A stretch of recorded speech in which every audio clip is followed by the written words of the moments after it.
जब से Patna high court ने बिहार आरक्षण कानून को रद्द किया है, बिहार में सियासत तेज हो गई है।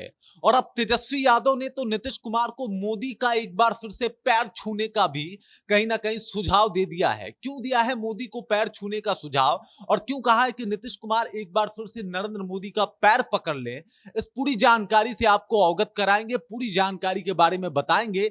लेकिन उससे पहले, मेरा नाम है रजत और आप देख रहे हैं जनता जंक्शन। मैं आपको बता दूं, जब से बिहार आरक्षण कानून को रद्द किया गया है, जहां पे 50% से आरक्षण बढ़ा के 65% कर दिया गया था, और उसके बाद इस कानून को जब से पटना हाई कोर्ट ने रद्द किया है, उसके बाद बिहार में सियासत तेज हो गई है। और अब जितने भी नेता हैं, जो भी बागी नेता हैं, जो नेता प्रतिपक्ष हैं, वो बिल्कुल सामने आके कहीं ना कहीं नीतीश कुमार का विरोध कर रहे हैं। मैं आपको बता दूं, जब महागठबंधन के सरकार में नीतीश कुमार मुख्यमंत्री थे, तब उन्होंने इस बिल को लाया था, बिल को पारित किया था, जिसमें तेजस्वी यादव की भी बहुत अहम भूमिका थी। इन्होंने ही जातिगत जनगणना करवाया था, और उसी के आधार पे कहीं ना कहीं आरक्षण को बढ़ा के 50 से 65 कर दिया गया था, जिसमें मैं आपको बता दूं, ओबीसी का जो पहले आरक्षण था 12%, उसे बढ़ा के 18% कर दिया गया था।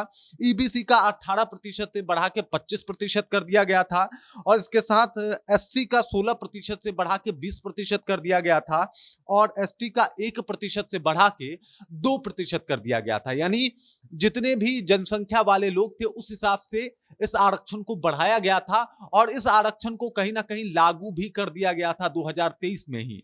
लेकिन अब नीतीश सरकार को एक बहुत बड़ा झटका लगा, जब पटना हाई कोर्ट ने इसको रद्द कर दिया। पटना हाई कोर्ट ने इसे गलत बता दिया, और अनुच्छेद 15, 16 और 17 के हिसाब से बोला कि यह कानून कहीं भी फिट नहीं बैठता, इसलिए इस कानून को रद्द कर रहा हूं।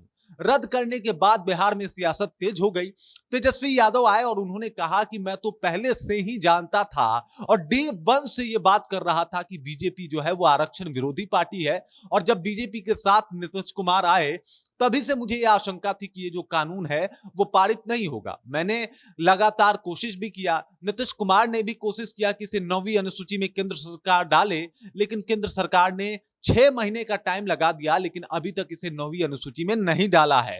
अब नीतीश कुमार भी इसके लिए पुरजोर कोशिश किए हैं, इसमें कोई शक नहीं है कि इस कानून को 9वीं अनुसूची में डाल दिया जाए, ताकि यह कानून सुरक्षित हो जाए। लेकिन इसे 9वीं अनुसूची में नहीं डाला गया, जिसके बाद इसके ऊपर हाई कोर्ट का फैसला आ जाता है, और हाई कोर्ट इस कानून को रद्द कर देता है। कहता है कि भाई, इस कानून की आवश्यकता बिहार में नहीं है, बिहार में इसे लागू नहीं किया जा सकता। और उन्होंने अनुच्छेद 14, 15 और 16 का हवाला भी दे दिया, और कहा कि भाई, इन्हीं अनुच्छेदों की वजह से ये कानून जो है वो फिट नहीं बैठता। जिसके बाद बिहार में सियासत तेज हो गई, और तेजस्वी यादव ने लगातार इस बात का विरोध शुरू कर दिया। उन्होंने कहा कि भाई, अगर आप लोगों से नहीं हो रहा, यानी जेडीयू वाले ये काम नहीं कर रहे, तो हम लोग ये करेंगे, हम लोग इसके लिए लगातार कोशिश करेंगे, और हम हाई कोर्ट क्या, सुप्रीम कोर्ट तक भी जाएंगे।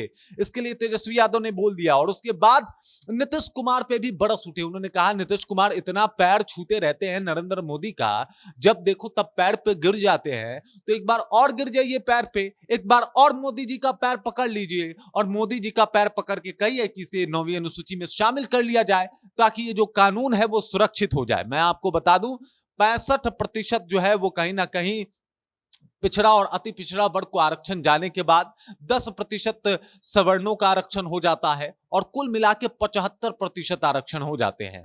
और इसी वजह से कहीं ना कहीं हाई कोर्ट ने यह फैसला सुनाया है कि इस तरीके का विधेयक, इस तरीके का कानून जो है वो नहीं ला सकते हैं आप। और इसके ऊपर उन्होंने अपना मुहर भी लगा दिया, इस कानून को रद्द कर दिया। मैं आपको बता दूं कि इसके ऊपर यूथ फॉर इक्वालिटी, जो कि आरक्षण विरोधी एक संगठन है, संस्था है जो काम करती है, उसने एफआईआर किया था, इस मुद्दे को कोर्ट तक लेके गया था, और उसके पक्ष में फैसला आ चुका है, उसके पक्ष में फैसला सुनाया जा चुका है। यूथ फॉर इक्वलिटी जो ये संगठन है, वो ये केस जीत चुका है, और ये कहीं ना कहीं इस बात के ऊपर मुहर लगाता है कि यूथ फॉर इक्वलिटी का जो संगठन है वो काफी मजबूत है। लेकिन बात किया जाए अगर बिहार सरकार की, तो जो बिहार सरकार इसी के ऊपर, यानी पिछड़ा का सबसे बड़ा नेता कौन, इसको बताने में अपनी पुरजोर भूमिका निभा रही है, कोशिश कर रही है। उसी का कानून पारित ना होना कहीं ना कहीं नीतीश कुमार की एक बहुत बड़ी नाकामी सामने आई है। और अब आरजेडी वालों के पास एक बहुत बड़ा मौका भी मिल गया है, अपॉर्चुनिटी भी मिल गया है, जहां पे वो बीजेपी को एक बार फिर से आरक्षण विरोधी बताते हुए नजर आ रहे हैं। मैं आपको बता रहा था कि कैसे तेजस्वी यादव इस बात का जिक्र कर रहे थे कि जब चुनाव हो रहा था लोकसभा का, उस दौरान भी इन्होंने इस बात का जिक्र किया था कि जो बीजेपी है वो आरक्षण विरोधी है। और इस बात का पुख्ता सबूत इस तौर पे दे रहे हैं कि भाई देखिए, आते ही इनके कानून जो है वो रद्द हो गया और इस कानून को कहीं ना कहीं अब इसको टाल मटोल किया जा रहा है। इस बात का जिक्र तेजस्वी यादव ने किया। तेजस्वी यादव ने नसीहत दे डाली नीतीश कुमार को कि आप जाइए भाई, मोदी जी का एक बार और पैर पकड़ लीजिए, शायद हो जाए कि वापस से इस कानून को 9वीं अनुसूची में जो है वो डाला जाए, शामिल कर लिया जाए। बाकी इस खबर को लेके और आपको क्या लगता है, जो हाई कोर्ट का फैसला आया है वो बिल्कुल ठीक है या गलत, इस बात को लेके आप क्या सोचते हैं? कृपया कमेंट सेक्शन में जाइए और कमेंट करके हमें अपना राय जरूर दीजिए। बाकी एक और सवाल पूछ लेता हूं आपसे, आप ये बता दीजिए कि तेजस्वी यादव और नीतीश कुमार में पिछड़ों का सबसे बड़ा नेता कौन है? इस बारे में भी आप अपना राय हमारे तक पहुंचा सकते हैं। बाकी आप देख रहे हैं जनता जंक्शन और मेरा नाम रजत है।